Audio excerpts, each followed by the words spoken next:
Sabi mga kababayan ni Senator J.B. Ejercito na kung siya daw yung tatanungin, gusto niya na i-cut short na lang or tapusin na lang po ang Senate investigation ng Blue Ribbon Committee chaired by Coco Pimentel sa issue ng AGK. Ito yung sabi po ni J.B. Ejercito. Sabi sa report ng News 5, gusto ni Senator J.B. Ejercito na tapusin na ang pagdinig ng Senate Blue Ribbon Subcommittee tungkol sa drug war ng Administrasyong Duterte. Ayon sa senador, sapat na ang isinigawang pagdinig upang makakalap ng mga testimonya at datos para makabuo ng rekomendasyon sa drug war. Naniniwala din si Ejercito na mas magandang tapusin na ang pagdinig at tutukan na ang mas mahalagang issue sa bansa. Iginiit din ng senador na mas makabubuting ipaubaya na lang sa justice system ang susunod na akbang kasunod ng mga revelasyon sa pagdinig. Sabi po ni JB, ako anya personally, I think we can cut it short. We all know for a fact anya. Reality is that if it is a Senate or a House investigation, it's politically charged. Hayaan na natin yung mga concerned agencies to do their work with all the information and the facts that have been discovered noong nakaraang hearing. Ano niya, Mr. Maravillas, ang posisyon mo sa ganong recommendation, ganong sinabi ni J.B. Ejercito? Ang pasimono yan po ng Senate investigation, si Bongo, saka si Bato. Kahit kami, ayaw namin na magsagawa ng Senate investigation kasi alam namin, marami sa mga senador, kaalyado pa rin ngayon ng previous administration. Nakita natin, kahit tumalo na po si Tolentino sa administrasyon ng ating Pangulong Bongbong, ang simpati niya kay Digong pa rin. Napakalinaw mga kababayan, yung naging posisyon. Ni-remind yung Senate ng lahat ng mga dapat daw i-observe according to the rules para hindi mapilit si Digong na magsalita. Ganon pa rin yung nangyari mga kababayan. Dahil sa kayabangan ni Digong, inamin niya lahat. Lahat na yan. Mga members niya yan ng death squad. Ito niya, yung senador, si Bato, death squad din niya yan. You see, salamat kay Senator Risa Hontiveros. The only senator, mga kababayan, babae pa siya. Ako, hindi ko man gusto itong si Senator Risa Hontiveros. But in this case, mga kababayan, let's give credit to where the credit is due. Unti-unti ko nang nagugustuhan po si Risa Hontiveros. Kasi tingnan ninyo, dahil sa kanyang mga Senate investigation, mga kababayan, si Senior Aguila, di ba? Nakasuhan si Senior Aguila, mga kababayan. Yan po, si Senior Aguila, nakulong, naaresto. Dahil po kay Risa Hontiveros sa kanyang Senate investigation. So nagkabunga. Sino pa, mga kababayan? Si Alice Goo. Yan po si Alice Goo, mga kababayan. Nagsimula ng Senate investigation sa Pogo po, si Risa Hontiveros. Ngayon nakakulong at natanggal, mga kababayan, sa pagiging mayor. Mabuhay si Risa Hontiveros, nag-iisang magaling na senador. The rest po wala. Ngayon, bakit nakakulong si Pacquiao? Si Risa Hontiveros po, mga kababayan, ang nagsimula ng investigation in aid of legislation. Diba? At malamang sa malamang, by admission, mga kababayan, ni Bato mismo, na pwedeng magamit yung mga testimonies, malamang sa malamang makulong si Digong, makasuhan at makulong si Digong, kasama si Bato at si Bongo. Si J.B. Ejercito, mga kababayan, barkada ng mga Duterte. Kaya gusto nang ipatigil. Huwag itigil, idiritso lang. Hanggat nandiyan si Risa Hontiveros. Ang dapat nawala dyan, mga kababayan, tumigil sa ibawal na sumali sa investigation, si Bato at si Bongo. Sila pa nag-initiate. Ngayon, yung kanilang pag-initiate ng Senate investigation, hindi nila akalain, yun ang maglilibing sa kanila. Yan ang magbabaon sa kanila sa problema. Ngayon gustong ipatigil ni JBRC to kasi baliktad yung consequence, yung result po. Ituloy lang ninyo. At ako, hindi ko na rin kukontrahin na sumali sa Senate investigation si Bato at si Bongo. Kasi mangyayari niyan, habang sila ay daldal ng daldal, lalo na si Bato, during the Senate investigation, sinisira nila yung sarili nila. Self-destruction. Parang si Inday. O, diba? Kaya hindi na tayo, wala na tayong kontra. Dati sabi ko, bakit sumali itong dalawa? Dapat si Chis Escudero, hindi inayaan na si Bongo at si Bato sumama, mag-inhibit dapat sila. Kasi unang-una, kasama sila sa inaakusa. So, kasama sila sa inaakusa, tapos kasama sila sa nag-iimbestiga. Anong klase yan? Pero hayaan na natin kasi alam naman ng ating mga mamamayang Pilipino. O di yung kanilang kawalang delikadesa mga kababayan, gusto nilang makisawsaw lagi kasi ang intensyon nila to protect themselves in aid of self-preservation, hindi man legislation.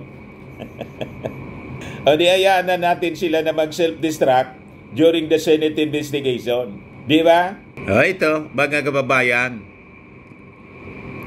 baliktad yung na-achieve ng Senate investigation mga kababayan na isinulong ni Bato at saka ni Bongo. O sabi dito ni Bato, pwedeng magamit yan against him. Lalong-lalo na under oath siya. O diba?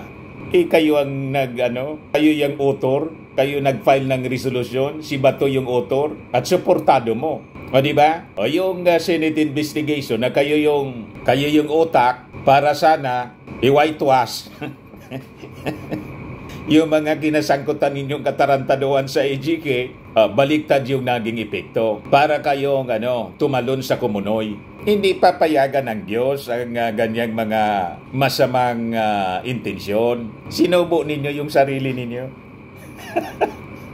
Self-incrimination yung ginawa ninyo. Ano yung admission mga kababayan ni sa Impact Leadership Report ni Bato? Pwedeng magamit yan against him, lalong-lalo na under oath siya. So aminado si Senator Bato that former President Rodrigo Duterte's testimonies before the Senate Blue Ribbon Subcommittee regarding his bloody war on drugs could potentially be used against him. During the hearing, Duterte admitted to the existence of the death squad, DDS, and mentioned ordering police officers to incite crime suspects to resist arrest, thereby providing grounds to kill them. Pwedeng magamit yan against him, lalong-lalo na under oath siya, De La Rosa said in a virtual briefing kahapon po, acknowledging that Duterte's statement under oath carry legal weight. Di ba nagsalita siya doon? Pero depende na sa kanya, yan, how is he going to defend himself? De La Rosa, who served as PNP chief under Duterte, noted that the former president rarely took advice, often choosing instead to follow his own decisions. De La Rosa, who was also a former police director in Davao City, dismissed Duterte's statement linking him to the DDS as a joke. Malabo na joke yun. Inamin niya under oath. Kung joke yun, di sana walang 20,000. Yun ang ebidensya eh.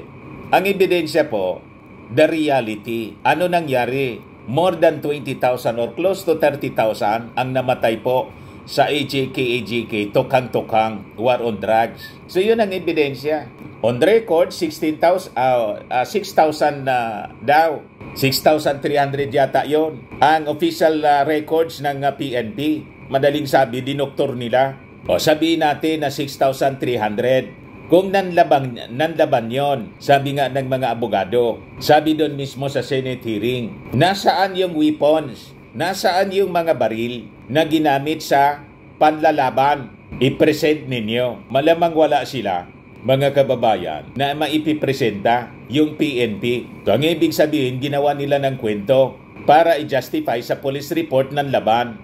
Pag hindi sila nakapag-present ng mga ebidensya, mga kababayan, ng mga weapons na ginamit ng mga suspects, at talagang matutuloyan itong si Digo, si Bato, Sabit, pati si Bongo. O ngayon, sino nag-initiate ng investigation sa Senado na nagpaamin kay Digong? Hindi po yung Congress. Kasi sa Congress, hindi man po siya nag-attend doon.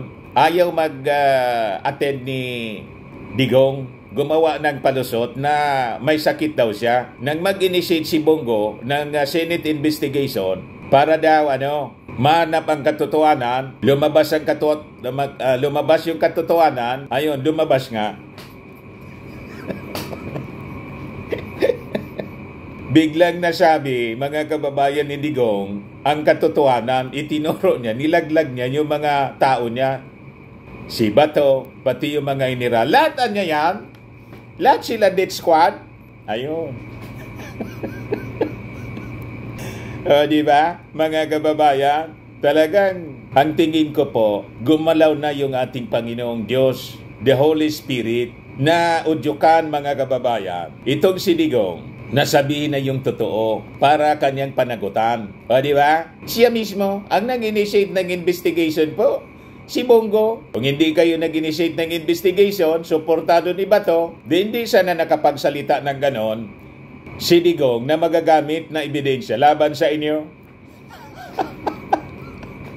Ang ginawa lang, mga kababayan ni Risa Ontiveros, pinikon si Digong, nakuha yung weakness po. Magaling si Risa Ontiveros. So you see, so malamang mula kay Senior Aguila, kay Alice Goo, kay Pacquiao, ang susunod na magiging trophy sa pagiging magaling na senador ni Risa Ontiveros, na dati hindi ko nagugustuhan si Risa, ngayon natin, salute to you, Senator Risa Ontiveros, kasama sa magiging trophy sa pagiging senador ni Risa, itong si Digong, si Bato, pati si Bongo. Right now, mga kababayan, magsisimula ng mag-imbestiga yung ating PNP. Ito yung balita. PNP to probe alleged about death squad of Rodrigo Duterte. In a press briefing kahapon, Police Brigadier General Jane Fajardo. Na-promote na pala si Jane Fajardo. General na. The PNP is examining recent statements made by Duterte during the Senate hearing on October 28. Tapos, and later on, isasampa na siya, mga kababayan, sa DOJ para masimulan ang case build-up. Sabi po ni Jane Fajardo, if you have monitored the former president's statements, with all due respect, he initially mentioned claims of a death squad, which he later retracted. However, this will not stop the PNP from pursuing an investigation into this case. Fajardo added that PNP Chief General Romel Marbil has ordered the extraction of data on unsolved drug-related deaths reportedly tied to the alleged death squad.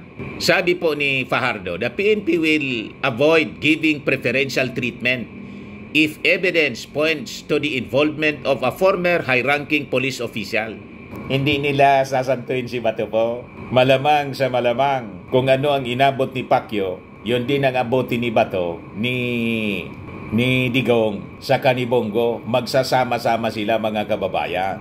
So sabi po ni Fajardo, a series of meetings niya has already commenced to coordinate investigative efforts aimed at a credible and transparent probe not only of the alleged about death squad, but also of all cases specified during recent Senate and congressional hearings. So gagamitin nila, mga kababayan, yung nauna ng mga revelations sa Quadcom hearings at ngayon po yung admission mismo ni Digong sa Senate hearing. Lahat niya sila death squad, pero mayroon pang anyako. Ay na-mention siya, mga kababayan, 7 na mga private death squad. Slip of the tongue po. Ang ibig sabihin ng slip of the tongue, that is the truth. Nasabi bigla yung kung ano yung totoo, mga kababayan. Kasi yung strategy ni Risa, ginalit niya si Digong. Nanggalitin niya, biglang nagyabang. Ayun. Ganyan lang po sa psychology. I think may alam sa psychology, mga kababayan, itong si Risa Ontiveros. Napaamin po yung kinikilala ng mga DDS na genius. Genius ano yan sa politika. Tinalo lang ni Risa Ontiveros. pabor yung ating mga netizens na gawin agad-agad yung investigation at ang pag-file ng kaso laban sa Duterte, dating Pangulong Digong at mga kasabwat niya. Sabi ni Jasmine Apoli, the statements made by him are a reflection of his overall disregard of the law, like Duterte criminal. His flippant attitude during the Senate hearing is unacceptable.